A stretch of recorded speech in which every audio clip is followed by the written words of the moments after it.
든든히 서가는 우리 두 번째 시간으로 구원 어떻게 죄가 해결됩니까? 라는 제목으로 하나님 말씀 나누겠습니다.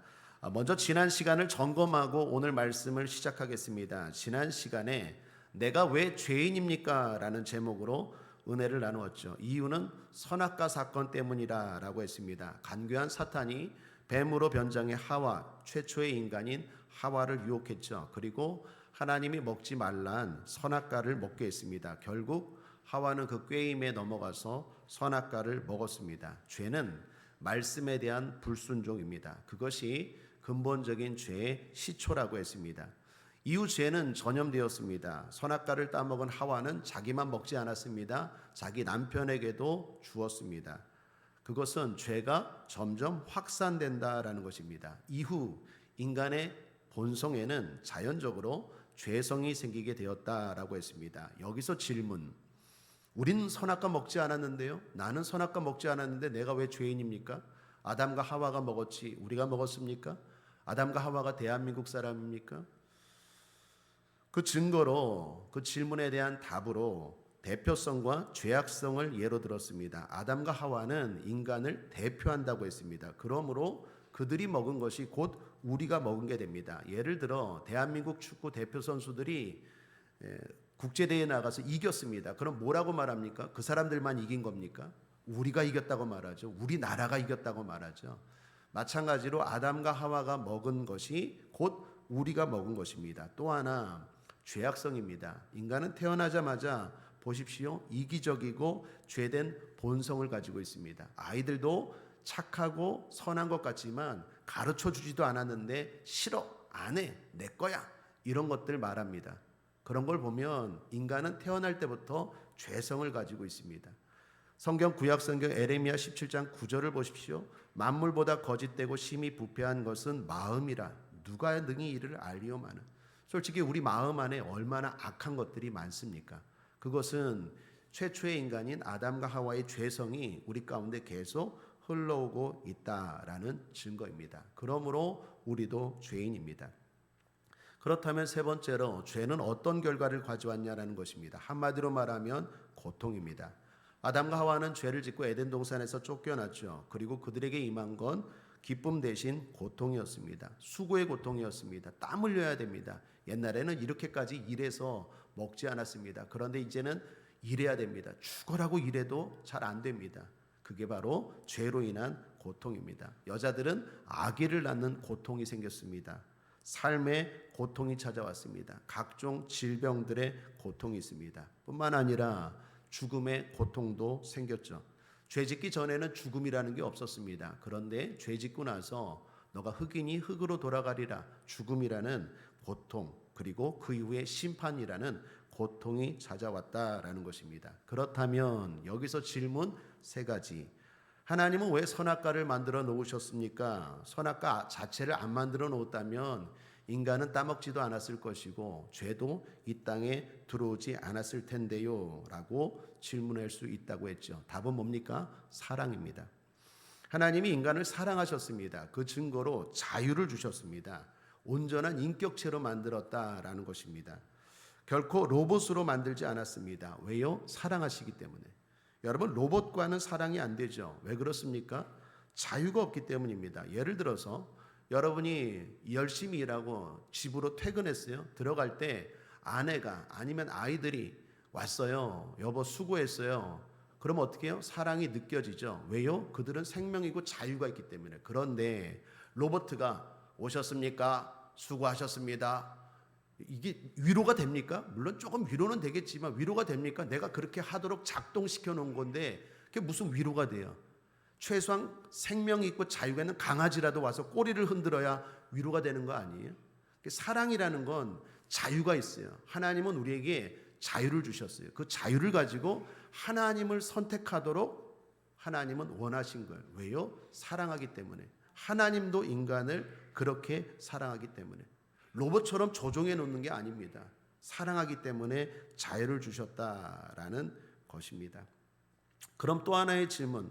선악과를 따먹은 게 그렇게 중요합니까? 라는 질문입니다. 네, 아주 중요한 사건입니다. 하나님 인간을 사랑하셨습니다. 그래서 모든 자유를 주셨습니다. 그런데 문제는 인간입니다. 완전한 자유를 가지다 보니까 착각하게 됐어요. 내가 하나님인가? 나는 하나님 없이도 살 수 있다. 이런 망각에 빠졌어요. 그래서 하나님은 최소한의 장치를 마련한 것입니다. 넌 피조물이야.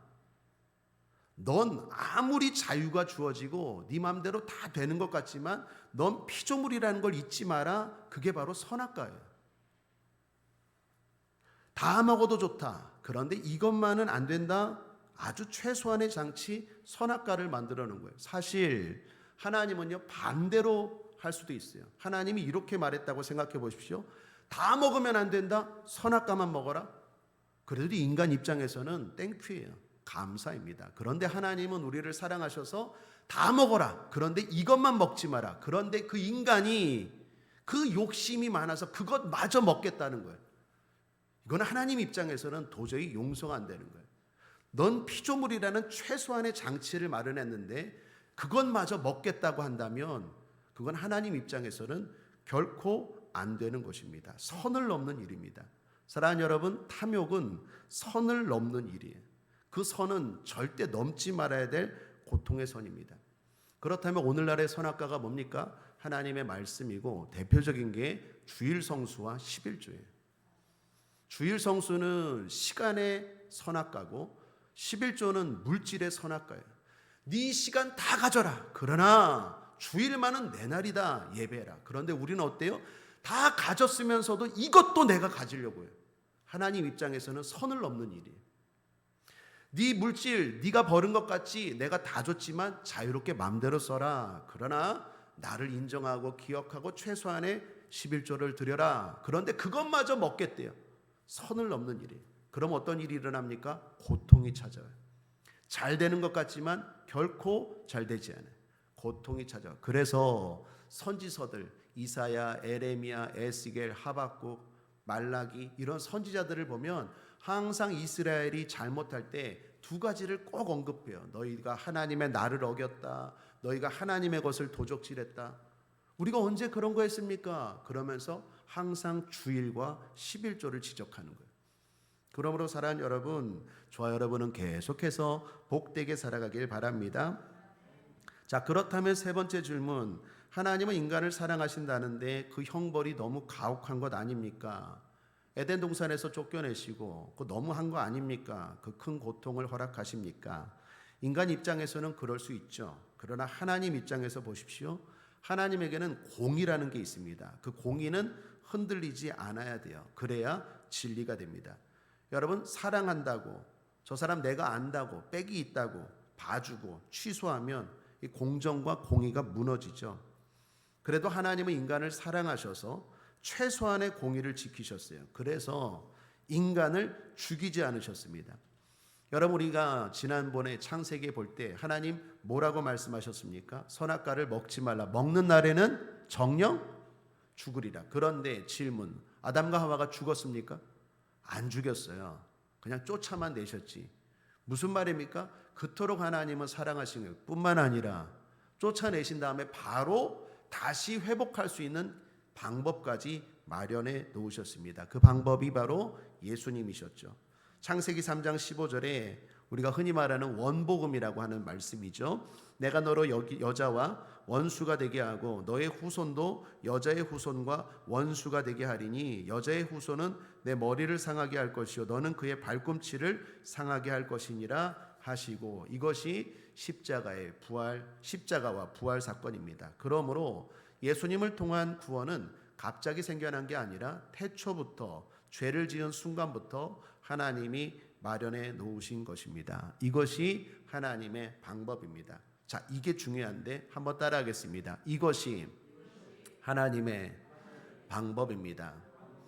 요한복음 3장 16절입니다. 하나님이 세상을 이처럼 사랑하사 독생자를 주셨으니 이는 저를 믿는 자마다 멸망치 않고 영생을 얻게 하려 하심이니라. 이것이 하나님의 방법입니다. 사도행전 4장 12절, 다른 이로서는 구원을 얻을 수 없나니 천하 인간의 구원을 얻을 만한 다른 이름을 우리에게 주신 일이 없음이니라 하였더라. 이것이 하나님의 방법입니다. 사람들이 질문합니다. 왜 꼭 예수를 믿어야 됩니까? 예수 말고 다른 것도 믿으면 안 됩니까? 왜 꼭 예수만 믿으라고 말합니까? 이것이 하나님의 방법입니다. 여기에는 타협의 여지가 없어요. 하나님이 그렇게 해놓으신 거예요. 우리가 아무리 논리적으로 상식적으로 합리적으로 설명을 하고 따져도 이건 뭐 논쟁의 여지가 없어요. 왜요? 하나님이 그렇게 만들어 놨어요. 여러분, 우리가 영종대교와 인천대교가 있습니다. 영종도에서 나가려면 영종대교나 인천대교를 타야 돼요. 근데 누가 왜 꼭 영종대교를 타야 됩니까? 왜 꼭 인천대교를 타야 됩니까? 그 물으면 어떻게 답답합니까? 그게 인천시에서 그렇게 마련한 거예요. 그거는 논쟁의 여지가 없는 거예요. 구원도 마찬가지입니다. 왜 꼭 예수를 믿어야 됩니까? 하나님이 그렇게 만들어 놓은 거예요. 다른 길은 없어요. 예수를 믿는 자만이 구원을 얻고 영생을 얻는다라는 것입니다. 그것이 하나님의 방법이고 구원의 길입니다. 자, 그래서 오늘은 지난 시간에 이어서 두 번째 시간으로 어떻게 죄가 해결되는지 좀 더 자세히 구원에 대해서 살펴보겠습니다. 먼저 오늘 본문을 다시 한번 제가 읽겠습니다. 빌립보서 1장 6절입니다. 너희 속에 착한 일을 시작하신 이가 그리스도 예수의 날까지 이루실 줄을 우리가 확신하노라. 빌립보서 2장 12절에 그러므로 나의 사랑하는 자들아 너희가 나왔을 때 다 있을 때뿐 아니라 더욱 지금 나 없을 때도 항상 복종하여 두렵고 떨림으로 너희 구원을 이루라. 자, 이 두 말씀을 보면 구원이 어떤 것인지 알 수 있는데 구원은 세 가지로 나눌 수 있다라는 것입니다. 한번 따라하겠습니다. 칭의 구원, 성화 구원, 영화 구원. 자, 첫째로 칭의입니다. 죄를 사함받기 위해서는 합당한 대가 지불이 있어야 됩니다. 그래야 공정하고 공의롭죠. 그러나 합당한 대가 지불이 없으면 공정과 공의가 무너지는 거죠. 우리말에 유전무죄, 무전유죄라는 말이 있습니다. 돈이 있으면 있는 죄도 무죄, 돈이 없으면 없는 죄도 유죄. 이런 일들이 벌어지면 사람들은 어떻게 합니까? 분노하죠. 왜 그렇게 합니까? 공정하지 못합니다. 공의롭지 못합니다라고 말하죠. 그러나 우리 하나님은 공의로우십니다. 그래서 우리 죄에 대해서 합당한 대가로 아들 대신 예수님을 보내주신 거예요. 그 예수님이 우리 죄를 대신해서 십자가에 피 흘려 죽으셨습니다. 그래서 우리 죄에 합당합니다. 그 피는 그것이 바로 속량입니다. 한번 따라할까요? 속량. 그러므로 사람이 구원을 받는다는 건 죄 사함을 받는다는 것이요, 예수님을 믿음으로 말미암아 그렇게 된다라는 것입니다. 찬송가 202장에 보면 이런 가사가 있죠. 주의 보혈 능력이 있도다 주의 피 믿으오. 여러분 어떻습니까? 믿습니까? 아멘. 주의 피 믿는 거예요. 그 피가 내 죄를 사했다. 그것이 구원이다라는 것입니다. 그것이 바로 칭의, 구원의 시작입니다. 즉 의롭다고 칭해준다라는 것입니다. 그러므로 우리는 예수를 믿는 것이요, 예수를 전하는 것입니다. 전도할 때도 우리 교회 오세요 라고 말하는 게 아니라 하나님 믿으세요 라고 말하는 게 아니라 정확하게는 예수를 믿고 예수의 피가 내 죄를 사함으로 말미암아 구원받으세요 라는 말입니다. 그러므로 예수를 전하는 것입니다. 중국 한자로 의로울 의라는 자가 있습니다. 이 말은 두 개의 글자로 이루어진 합성어인데 하나는 양양자에 또 하나는 나자입니다. 어느 신학자가 재미있는 해설을 했어요. 양이 나를 대신해서 희생하는 것, 그것이 의다라고 해석했어요. 그 해석이 진짜 맞는지는 모르겠지만 분명한 것은 예수님은 하나님의 어린 양이시고 그분이 우리를 대신해서 하나님 앞에 죄를, 대가를 치루었다라는 것입니다. 요한복음 1장 36절에 보면 예수의 다니심을 보고 말하되 보라 하나님의 어린 양이로다. 베드로전서 1장 19절 함께 읽겠습니다. 시작. 오직 흠없고 점없는 어린 양 같은 그리스도의 보배로운 피로 한 것이니라. 뭐가? 우리의 구원이, 우리의 죄가 그리스도의 보배로운 피로 했다라는 것입니다. 자, 이 구원은 즉각적이고 완전한 구원입니다. 다시 말하면 예수를 믿으면 바로 구원받습니다. 뿐만 아니라 그 구원에 뭐 덧붙일 게 없습니다. 자, 그러므로 중요합니다. 사랑하는 여러분, 예수 믿으십니까? 아멘. 그럼 따라하겠습니다. 나는 구원받았다. 어떤 성도님이 계십니다. 그런데 새신자 결신 기도할 때마다 일어나요. 처음 오신 분들 일어나십시오. 저를 따라하십시오. 예수님을 영접하십시오. 영접 기도하지 않습니까? 그런데 그 성도님은 새신자도 아닌데 매 새신자 영접 기도할 때마다 자리에서 일어나는 거예요. 왜 그러세요? 라고 물었더니 구원의 확신이 없어서요. 구원의 확신이 없어서 새신자들 일어나서 확신 기도시키고 영접 기도할 때마다 계속 그 기도를 따라하는 거예요. 혹시 여러분 가운데도 그런 분 계십니까? 내가 구원받은 거 맞나? 불안한 분 계십니까? 오늘 이 시간 확신을 가지시길 바랍니다. 빌립보서 1장 6절입니다. 너희 속에 착한 일이라는 건 구원과 관련된 일이에요. 착한 일을 시작하신 이가 그리스도 예수의 날까지 이루실 줄을 우리가 확신하노라. 아멘이십니까? 자, 그럼 여기서 질문 몇 가지 하고 넘어가겠습니다. 분명히 궁금한 점들이 있을 거예요. 하나는 내가 구원받은 날짜를 모르면 구원받은 게 아닙니까? 라는 질문이에요. 어떤 이상한 단체들이 이런 얘기하고 다녀요. 어떤 사람은 자신이 구원받은 날짜를 정확히 기억하지 못해서 불안하다라고 말하고 또 이렇게 주장하는 이상한 단체들도 있습니다. 답부터 말하면 아닙니다. 만약에 자신이 구원받은 날짜를 알아야 구원받았다라고 말하려면 모든 구원을 다 객관화해야 돼요. 즉 모든 사람들이 구원받을 때 동일한 과정, 동일한 체험이 있어야 그렇게 말할 수 있어요. 그런데 모든 사람들이 똑같은 과정과 똑같은 체험과 똑같은 상황에서 구원받습니까? 그렇지 않아요. 어떤 사람들은요, 병고침을 통해서 그 사건을 통해서 구원받은 사람도 있고요. 어떤 사람은 자기 마음대로 살다가 망해갖고 천부여 의지 없어서 눈물을 흘리다가 주님 만난 사람도 있고, 그런 사람들은요, 대체적으로 자기가 구원받은 날짜가 언제인지 알기가 쉬워요. 수월해요. 그런데 저 같은 모태신앙은요, 처음부터 태어났을 때부터 예수 믿었거든요. 언제 구원받았는지 모르겠어요. 늘 교회를 다녔으니까. 그럼 저는 구원받지 못한 겁니까? 모든 사람들이 구원받은 날짜를 알아야 된다. 그거 모르면 구원받지 못했다라고 말하려면 모든 구원의 과정들이 다 똑같아야 되는데 그렇지 않아요. 우리 집사님은 언제 어떻게 구원받았고 우리 권사님은 하나님이 어떻게 역사하셔서 구원받았고 천차만별이라는 거예요. 그러므로 그런 소리에 현혹되지 않게 되기를 주님의 이름으로 축복합니다. 무엇보다 중요한 건 지금입니다. 한번 따라하겠습니다. 중요한 건 지금입니다. 지금 내가 예수 믿고 있다라는 사실이 중요한 거예요. 구원은 하나님이 하시는 일입니다. 나의 감각, 나의 기억, 나의 감정보다도 더 중요한 건 하나님이에요. 요한복음 1장 12, 13절에 이렇게 말하죠. 영접하는 자, 곧 그 이름을 믿는 자들에게는 하나님의 자녀가 되는 권세를 주셨으니 이는 혈통으로나 육정으로나 사람의 뜻으로 나지 아니하고 오직 하나님께로서 난 자들이니라. 이는 구원은 혈통으로나 육정으로나 사람의 뜻으로 된 것이 아니라 내가 지금 믿고 있다면 하나님의 자녀입니다. 하나님으로부터 난 것인 줄 믿습니다. 또 하나의 질문. 그렇다면 내가 앞으로 짓는 죄는 어떻게 됩니까? 지금까지 지은 죄는 예수를 믿고 용서받은 것 같아요. 그런데 문제는 앞으로예요. 내가 나를 보건대 앞으로 또 죄를 지을 것 같아. 여러분은 어떻습니까? 또 지을 것 같습니까? 안 같습니까?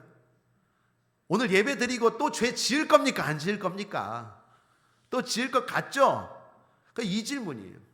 내가 예수 믿기 전에 많은 죄를 지었지만 예수를 믿고 나서 죄 사함을 받았어요. 구원받았어요. 그런데 목사님, 솔직히 내가 나를 보건대 예수를 믿은 지금도 또 죄 지을 것 같아요. 앞으로도 죄를 지을 것 같아요. 그래도 구원받습니까? 네, 구원받습니다. 왜요?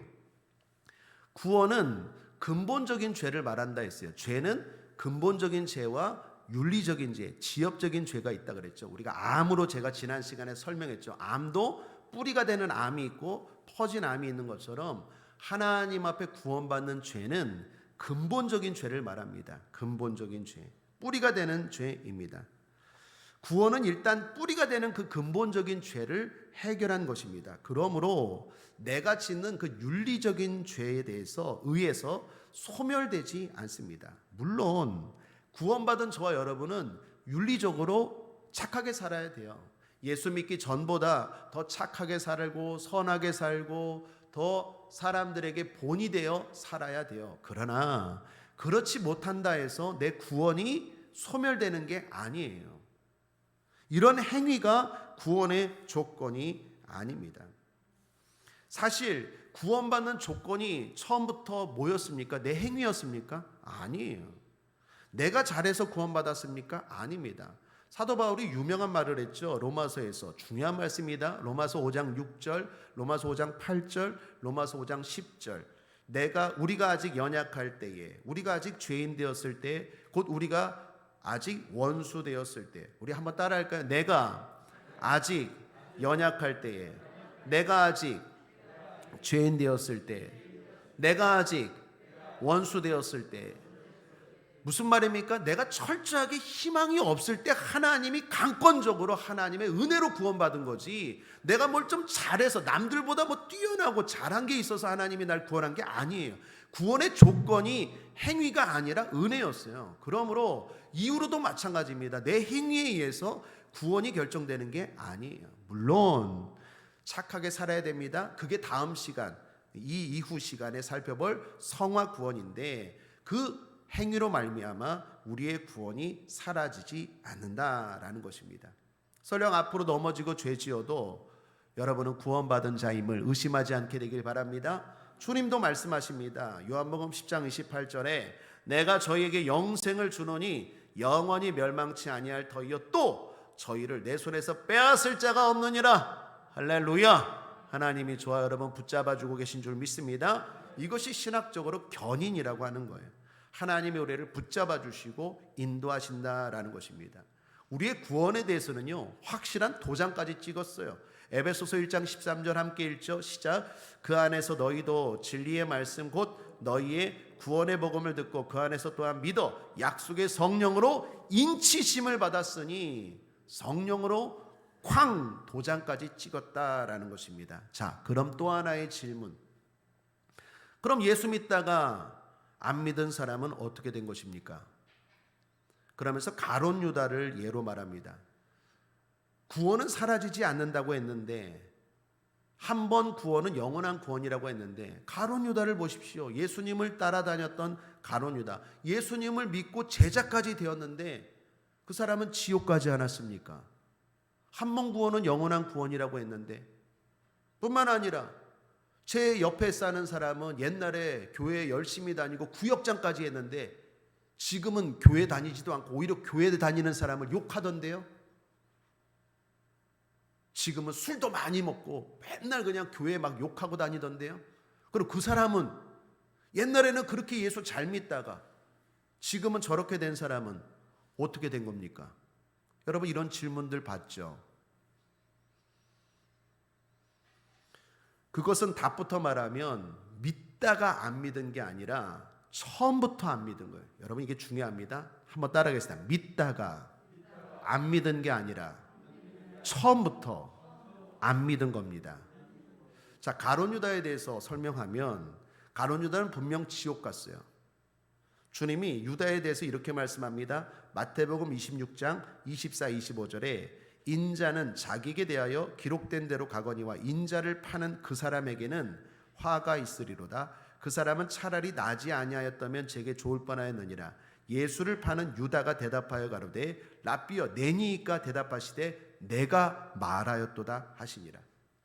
가룟 유다, 예수님은 어차피 십자가 지실 거예요. 그런데 예수님을 파는 가룟 유다, 너는 차라리 나지 아니하면 좋을 뻔했다. 왜? 넌 지옥이다. 유다는 분명 지옥 갔습니다. 그런데 유다가 지옥 간 건 예수를 믿다가 안 믿어서 지옥 간 게 아니라 유다는 처음부터 믿지 않았어요.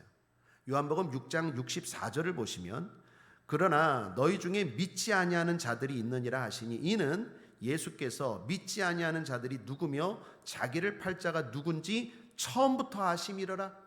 예수님은 알고 있었어요. 가룟 유다가 나를 팔 건지 알고 있었어요.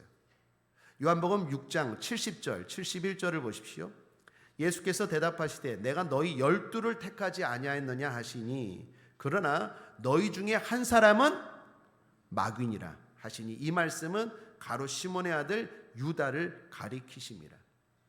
유다는 믿다가 안 믿은 게 아니라 처음부터 안 믿은 거예요. 단지 믿는 사람처럼 보인 거예요. 그래서 주님 이런 말씀하셨죠. 주여 주여 하는 자마다 다 천국에 들어가지 못한다고. 무슨 말입니까? 주여라고 말해요. 주님도 찾고 입만 열면 찬송도 하고 또 교회도 다니고 가룟 유다처럼 막 제자도 되고 훈련도 받고 공부도 하고 봉사도 해요. 믿는 사람처럼 보여요. 그런데 실제로는 제대로 안 믿은 거예요. 그러므로 이거 되게 중요한 말씀입니다. 사랑하는 여러분, 제대로 믿으셔야 돼요. 한 번 구원은 영원한 구원이에요. 절대로 누구도 하나님의 손에서 하나님의 자녀를 뺏을 수 없어요. 그런데 그것은 제대로 믿을 때, 어설프게 믿는 척하는 게 아니라 진짜 믿는 하나님의 자녀는 영원한 구원이지만, 처음부터 믿는 사람처럼 보이지만 안 믿는 사람들이 있다라는 거예요. 그게 가룟 유다였어요. 예수님은 12를 택했는데 가룟 유다는 그 중에 마귀였어요.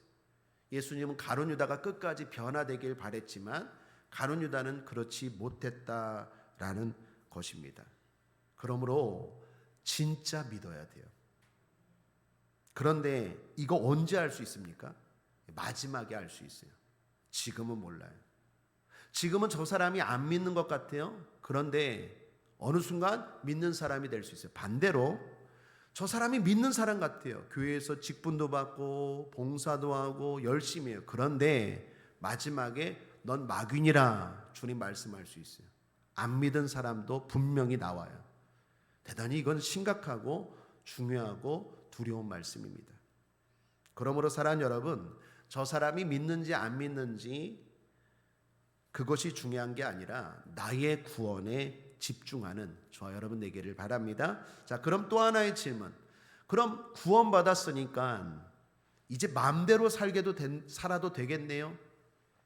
이런 질문입니다. 구원은 사라지지 않으니까. 이것은 앞의 것과 반대 경우죠. 나는 구원받았어요. 나는 구원에 확신도 있어요. 나는 예수님 제대로 믿어요.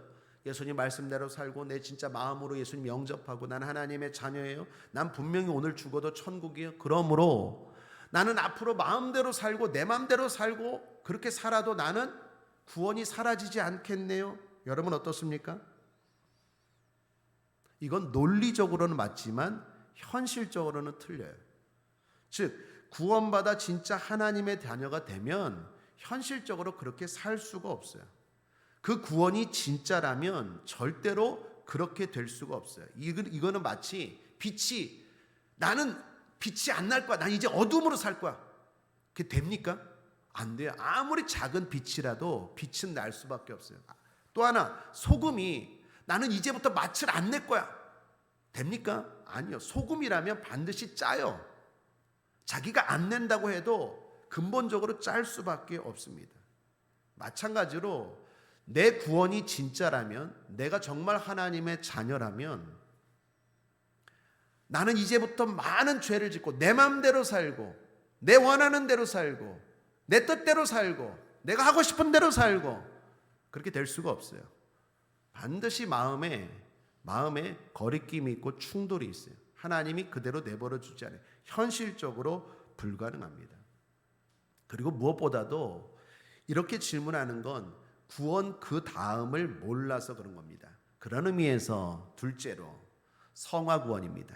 한번 따라하겠습니다. 나는 점점 더 좋아지고 있습니다. 여러분, 구원은 은혜입니까? 행위입니까? 은혜이죠. 에베소서 2장 8절 함께 읽겠습니다. 시작. 너희가 그 은혜를 인하여 믿음으로 말미암아 구원을 얻었나니 이것이 너희에게서 난 것이 아니요 하나님의 선물이라. 하나님의 선물, 은혜입니다. 자, 그렇다면 구원은 즉각적으로 받습니까? 아니면 시간이 걸립니까? 즉각적으로 받습니다. 대표적인 사건이 십자가상에서 우편 강도를 생각해 보십시오. 누가복음 23장 43절 함께 읽겠습니다. 시작. 예수께서 이르시되 내가 진실로 내게 이르노니 오늘 내가 나와 함께 낙원에 있으리라 하시니라. 오늘입니다. 예수를 믿는 그 순간 바로 즉각적으로 마귀의 종에서 하나님의 자녀, 지옥 갈 자가 천국 갈 자가 됩니다. 자, 그러면 구원은 받는 것입니까? 내가 이루는 것입니까? 받는 거죠. 선물이잖아요. 선물은 받는 거죠. 주님이 구원을 주시고 내가 받는 거예요. 그런데 오늘 혼란스러운 말씀이 있어요. 12절입니다. 함께 읽겠습니다. 시작. 그러므로 나의 사랑하는 자들아 너희가 나 있을 때뿐 아니라 더욱 지금 나 없을 때에도 항상 복종하여 두렵고 떨림으로 너희 구원을 받으라 이루라. 여러분 아까 받는다며요. 구원은 받는다면서요. 근데 이루래요. 여기 이루라는 말이요, 애써 완성하다라는 말입니다. 영어로는 workout이에요. 더욱이 시제가 명령법 현재 시제예요. 그 말은 계속해서 그렇게 하라라는 거예요. 다시 말하면 여기 너희 구원을 이루라는 말씀에는요, 시간적인 개념도 있어요. 아까 구원은 즉각적으로 이루어진다며. 근데 계속이라는 시간적인 개념도 있고, 구원은 은혜라면서요. 그런데 여기는요, 의지, 애써 이루라. 의지의 개념도 있어요.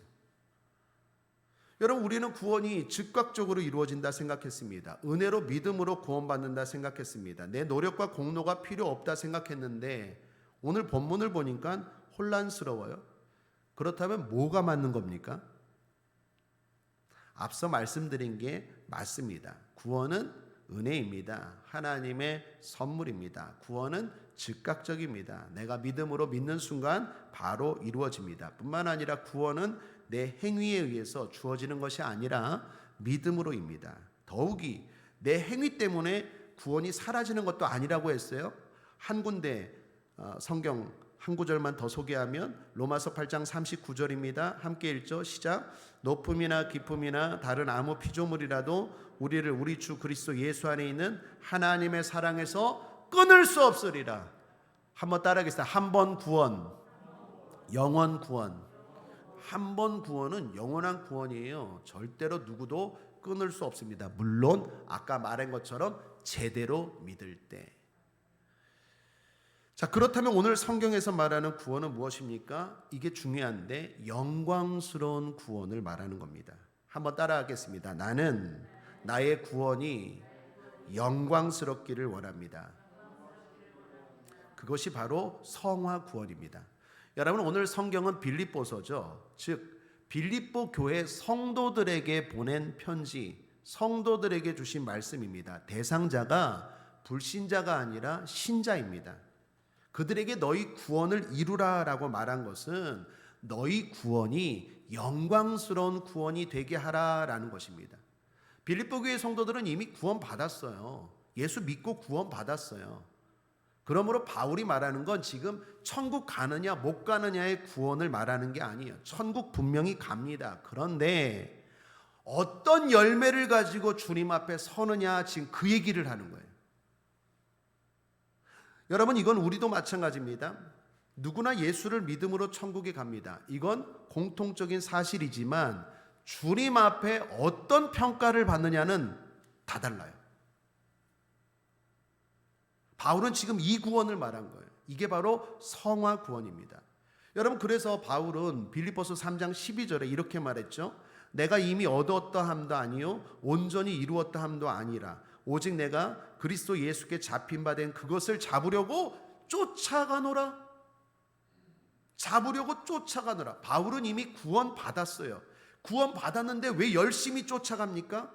그것은 내 구원이 영광스러운 구원, 다시 말하면 많은 열매를 맺어서 상급이 있는 구원이 되기 위해서 살아간다라는 것입니다. 그러므로 사랑하는 여러분, 저와 여러분은 예수를 믿었다면, 제대로 믿었다면 구원받은 줄 믿습니다. 확신하시길 바랍니다. 그러나 거기서 끝나는 게 아니라 영광스러운 구원이 되어야 합니다. 믿음은 삶이에요. 한번 따라하겠습니다. 믿음은 삶입니다. 천국 가는 구원 열차 티켓을 따는 게 아니라 믿음은 삶입니다. 다시 말하면 우리는 계속 믿음으로 많은 열매를 맺어야 한다라는 것입니다. 그래서 우리의 구원이 삶급 가득한 영광스러운 구원이 되어야 돼요. 과거 탈북자를 만난 적이 있습니다. 그분과 이야기를 하는데 그분이 이런 말을 해요. 죽음의 고비를 넘어서 남한으로 왔어요. 자유를 찾아 남한으로 올 때요, 정말로 몇 번이나 죽을 뻔했대요. 그런데 오직 하나, 남쪽으로 간다. 자유의 땅, 남쪽으로 간다. 그래서 생사를 넘는 그 고비, 죽음의 고비를 넘어서 남한 땅에 왔대요. 그런데 남한의 땅에 오기만 하면 더 이상 소원이 없을 줄 알았는데 남한 땅에 오니까 더 큰 소원이 생겼어요. 와서 보니까 가난한 사람들도 많고 잘 사는 사람도 많아요. 북한에 있을 때는 남한만 가면 된다, 그게 소원이다라고 했는데 정작 와보니까 아니더라는 거예요. 여러분, 천국은 더 그래요. 가기만 하면 돼요. 난 천국 끝자락이라도 가기만 하면 돼요. 지금은 그렇게 말하지. 여러분, 가보십시오. 절대로 그렇지 않아요. 우리도 그렇잖아요. 대학 가기만 해라. 우리 딸이 이번에 대학 갔는데 대학 가기만 해라. 그런데 어떻게 해요? 가니까 또 욕심이 생기더라고요. 가서 장학금 받아라. 열심히 준비해서 좋은 회사 들어가라. 사람의 마음이 그렇다니까요. 이게 안 보니까 그렇지, 안 보이니까 지금은 목사님 천국 끝자락에만 가도 돼요. 웃기는 소리예요. 지금 살아가는 거 보면 절대로 그렇게 안 살잖아요. 더 좋은 사람, 더 좋은 데, 더 좋은 집, 더 좋은 여행, 그렇게 하잖아요. 천국은 그것보다 훨씬 더 좋아요. 지금은 천국 가기만 하면 좋겠다. 무슨 말씀, 가서 보면요, 눈 돌아가는 정도가 아니에요. 휘황찬란해요. 바울이 지금 뭐라고 말합니까? 그냥 천국만 가는 그냥 열차 티켓 따는 칭의의 구원만이 아니라 성화의 구원을 이루어서 네 구원이 영광스러운 구원, 열매가 가득한 구원, 상급이 있는 구원이 되게 하라라는 말씀이에요. 그게 구원을 이루라라는 말씀이에요. 그러므로 내가 구원받았잖아요. 그러면 반드시 천국에 대한 소망이 생겨요. 내 구원이 진짜라면. 물론 유혹도 있지만, 여러분, 구원받으면 변화되는 부분이 있습니다. 이전에 즐겁던 것이 즐겁지 않고 새로운 기쁨이 생겨요. 찬송가 가운데 493장 2절 가사입니다. 주 안에 감추인 새 생명 얻으니 이전에 좋던 것 이제는 값없다. 하늘의 은혜와 평화를 맛보니 찬송과 기도로 주 함께 살리라. 영생을 맛보며 주 안에 살리라. 오늘도 내일도 주 함께 살리라. 진짜 구원받으면 이 고백이 내 고백이 돼요. 뿐만 아니라 예배가 즐겁습니다. 예배가 즐거워요. 우리 성도님들 한번 따라할까요? 나는 예배가 즐거워요.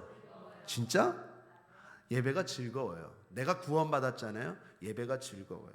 에스겔서 47장 3절 5절에 보면 성전에서 받는 은혜를 물로 비유합니다. 그 사람이 손에 줄을 잡고 동으로 나아가며 1,000척을 청량한 후에 나로 그 물을 건너게 하시니 물이 발목에 오르더니 다시 1,000척을 청량하고 나로 물을 건너게 하시니 물이 무릎에 오르고 다시 1,000척을 청량하고 나로 물을 건너게 하시니 물이 허리에 오르고 다시 1,000척을 청량하시니 물이 내가 건너지 못할 강이 된지라. 그 물이 창이라여 헤엄할 물이요 사람이 능히 건너지 못할 강이더라.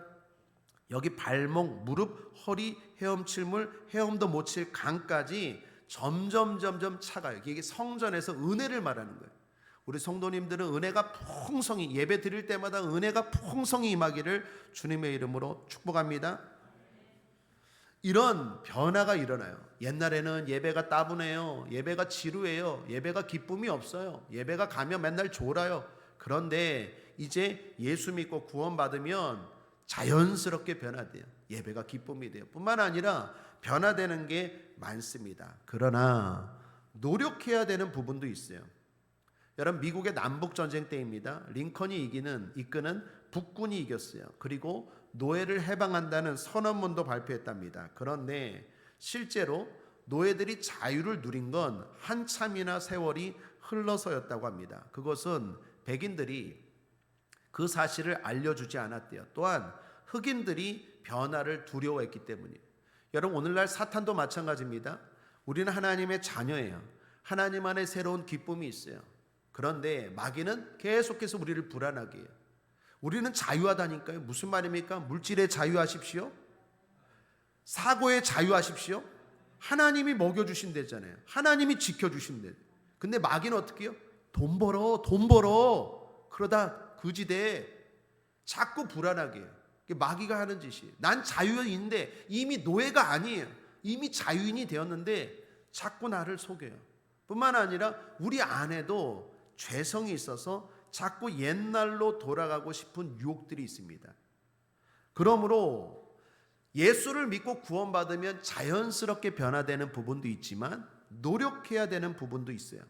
에베소서 4장 22절 24절을 보십시오. 너희는 유혹의 욕심을 따라 썩어져가는 구습을 쫓는 옛사람을 벗어버리고 오직 심령으로 새롭게 되어 하나님을 따라 의와 진리의 거룩함으로 지으심을 받은 새 사람을 입으라. 옛사람을 벗어버리고 자꾸 새 사람을 입으려고 노력해야 한다라는 것입니다. 한 목사님의 간증입니다. 이분이 목사님이 되고 나서도 안 좋은 습관이 있으셨습니다. 그것은 운전대만 잡으면 예민해지고 화가 많아지셨대요. 그래서 폭력 운전이나 난폭 운전을 하는 분들을 보면 자신도 모르게 목사님이 됐는데도 버럭 화가 뚜껑이 열리는 거예요. 어쩔 때는요, 목사님인데도 어떻게 해요? 안 좋은 욕이 나왔대요. 근데 어느 날입니다. 그날도 불법 운전을 하는 사람을 봤어요. 갑자기 불법으로 깜빡이도 켜지 않고 자신의 차량 앞으로 그냥 확 들어오는 거예요. 또 뚜껑이 열리는 거예요, 목사님이.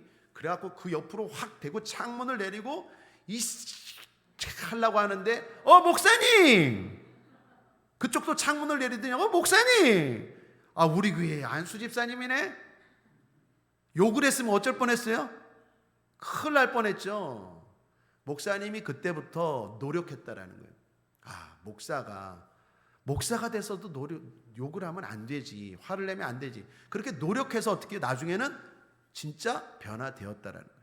여러분, 우리가 예수를 믿으면요, 자연적으로 변화되는 것도 있지만 내가 노력해야 되는 부분도 있어요.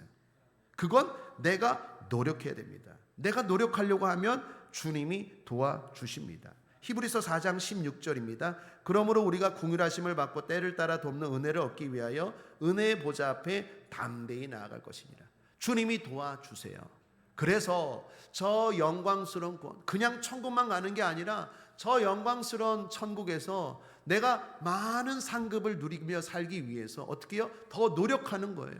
하나님 말씀대로 선한 말, 은혜를 끼치는 말 하고, 하나님 말씀대로 봉사하고, 하나님 말씀대로 순종하여 예배 잘 드리고, 또 전도하고, 이런 것들이 다 어떻게 해요? 상급이 되는 거예요. 그게 바로 너희 구원을 이루라, 영광스러운 구원이 되게 하라 라는 성화 구원입니다. 자, 이제 마지막입니다. 영화 구원입니다. 이것은 우리가 아는 앞으로 우리에게 임할 천국을 말합니다. 빌립보서 1장 6절에 보면 너희 속에 착한 일을 시작하신 이가 그리스도 예수의 날까지 이루실 줄을 우리가 확신하노라. 여기 그리스도 예수의 날까지라는 말은 주님이 다시 오시는 재림의 날, 또한 여러분이 죽는 날, 그 날을 말합니다. 주님 앞에 서는 날, 그 마지막 날에 우리의 구원은 100% 완벽한 구원을 누릴 거예요. 여러분, 예수를 믿고 저는 지금도 행복합니다. 기쁩니다. 그러나 여전히 부족한 게 있어요. 제가 미국에서 훈련을 받을 때 환경이 너무 좋았어요. 한국보다 너무 환경이 좋았어요. 너무 행복했습니다. 그럼에도 불구하고 부족하더라고요. 왜요? 김치가 생각이 나요. 그때 깨달았어요. 나는 메이드 인 코리아. 나는 한국 사람이구나. 여러분, 우리가 구원받았다면, 내가 천국 백성이라면요, 이 땅에서 아무리 많이 가지고 아무리 행복하고 아무리 모든 걸 누려도 천국을 사모하게 돼요. 왜요? 메이드 인 헤븐이기 때문에 그래요. 우리는 천국에. 그래서 믿음의 사람들이 이렇게 말합니다. 히브리서 11장 16절 상반절입니다. 함께 읽겠습니다. 시작. 저희가 이제는 더 나은 본향을 사모하니 곧 하늘에 있는 것이라. 내 구원이 진짜고 내가 정말로 하나님의 자녀가 되면 반드시 나타나는 증거가 뭐냐? 내가 메이드 인 천국산이기 때문에 저 천국을 반드시 사모하게 돼요. 더 나은 본향을 반드시 사모하게 돼요. 아무리 여기에서 좋은 게 주어진다고 해도 내 본향은 천국이에요. 그 천국을 향해서 사모하고 달려가고 준비한다라는 것입니다. 자, 그렇다면 마지막입니다. 천국은 어떤 곳입니까? 한번 따라하겠습니다. 하나는 없고 두 개는 있는 곳. 천국은 어떤 곳이라고요? 하나는 없고 두 개는 있는 곳. 자, 없는 것 하나는 뭡니까? 고통입니다. 죄로 인한 고통, 수고의 고통, 질병의 고통, 죽음의 고통, 모든 고통이 사라져요. 완벽한 구원입니다. 영화 구원이. 요한계시록 21장 4절에 모든 눈물을 그 눈에서 씻기심에 다시 사망이 없고 애통하는 것이나 곡하는 것이나 아픈 것이 다시 있지 아니하리니 처음 것들이 다 지나갔음이라라. 모든 고통이 사라집니다. TV를 보는데 이런 광고가 나옵니다. 풀려라 5천만. 무슨 강장제 광고인 것 같아요. 풀려라 5천만. 여러분, 이 땅에서 풀리지 않는 것들 많죠. 근육도, 몸도, 마음도, 물질도, 관계도, 그렇게 고통이 가득한 곳이 이 땅입니다. 여러분, 성도도 마찬가지죠. 예수를 믿고 행복하지만 풀리지 않는 게 있습니까? 없습니까? 있어요. 요즘 대신방하고 있는데 각 가정 가보면 다 문제들이 있어요. 다 풀리지 않은 게 있어요. 그런데 천국은 하나도 없어요. 모든 게 다 풀립니다. 완전한 행복입니다. 고통이 없어요. 대신 있는 건 두 개입니다. 뭐가 있습니까? 하나는 교제가 있어요. 요한계시록 21장 3절입니다. 내가 들으니 보좌에서 큰 음성이 나서 가로되 보라, 하나님의 장막이 사람들과 함께 있으며 하나님이 저희와 함께 거하시리니. 하나님이 함께 하세요. 매일매일이 행복입니다. 아멘이십니까? 자, 또 하나 있는 건 뭡니까? 유업이 있어요. 요한계시록 21장 7절입니다. 이기는 자는 이것들을 유업으로 얻으리라. 유업은 각 사람에게 주어지는 상급을 말합니다. 앞에 말했죠. 천국은 똑같이 가지만 천국 안에서 상급은 각자 달라요. 믿음으로 더 열심히 산 사람은 상급이 크겠죠. 믿음으로 살지 못한 사람들은 상급이 작습니다. 주님도 말씀하셨어요. 각 사람이 행한 대로 갚으리라. 그러면서 마태복음 6장 20절 하반절에 오직 너희를 위하여 보물을 하늘에 쌓아두라. 하늘에 보물을 쌓아두라. 왜? 유업이 있어요. 상급이 다르다니까요.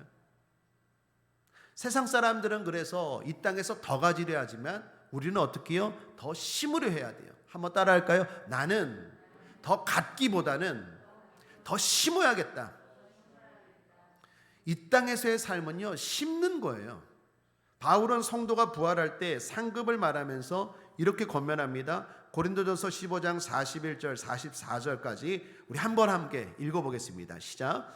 해의 영광도 다르며 달의 영광도 다르며 별의 영광도 다른데 별과 별의 영광이 다르도다. 죽은 자의 부활도 이와 같으니 썩을 것으로 심고 썩지 아니할 것으로 다시 살며 욕된 것으로 심고 영광스러운 것으로 다시 살며 약한 것으로 심고 강한 것으로 다시 살며 육의 몸으로 심고 신령한 몸으로 다시 사나니 육의 몸이 있은즉 또 신령한 몸이 있느니라.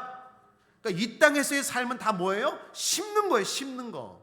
그러니까 지혜로운 성도는요, 더 가져야겠다, 더 쌓아야겠다는 게 아니라 하늘에 쌓아야겠다. 그러기 위해서 어떻게 해요? 자꾸 심는 거예요. 심는 거. 봉사로 심고 전도로 심고 예배로 심고 기도로 심고 물질로 심고 이 땅에서는 다 심는 거예요. 심는 거. 이 땅에서 심으면 하늘에서 다 하나님이 갚아주시고 그게 다 내 상급이 되는 거예요. 한번 따라하겠습니다. 이 땅에서 심는 건 다 하늘에서 천국에서 내 상급이다.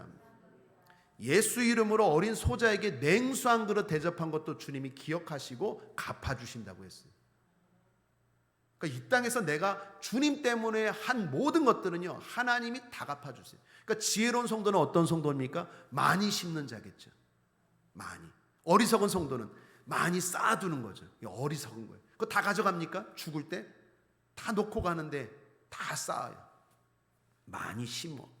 그러한 성도가 지혜로운 성도인 줄 믿습니다. 그래서 결론입니다. 바울이 이렇게 말합니다. 고린도전서 15장 19절입니다. 만일 그리스도 안에서 우리의 바라는 것이 다만 이생뿐이면 모든 사람 가운데 우리가 더욱 불쌍한 자리라. 우리는 불쌍한 자가 아닙니다. 많이 심고 천국에서 많이 받을 것이 있는 행복한 사람인 줄 믿습니다. 자, 말씀을 정리합니다. 우리 함께 읽어보죠. 시작. 든든히 서가는 우리 두 번째 시간으로 구원 어떻게 죄가 해결됩니까? 라는 제목으로 은혜를 나눴습니다. 죄 사함이 구원입니다.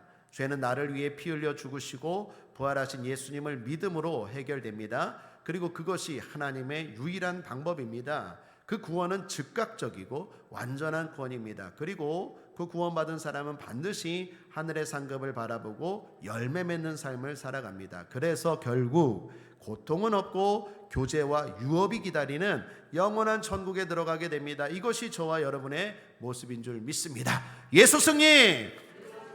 기도하겠습니다. 좋으신 하나님 아버지 감사합니다. 구원에 대해서 알게 하시니 감사합니다. 제대로 알고 마지막 때 이단과 사이비에 속지 않게 하시고 마귀에게 속지 않게 하시고 무엇보다 날마다 구원의 기쁨을 누리고 구원의 소망을 가지고 살아가는 하나님의 자녀들 되게 하여 주시옵소서. 감사드리며 예수님의 이름으로 축복하고 기도했습니다. 아멘. 우리 말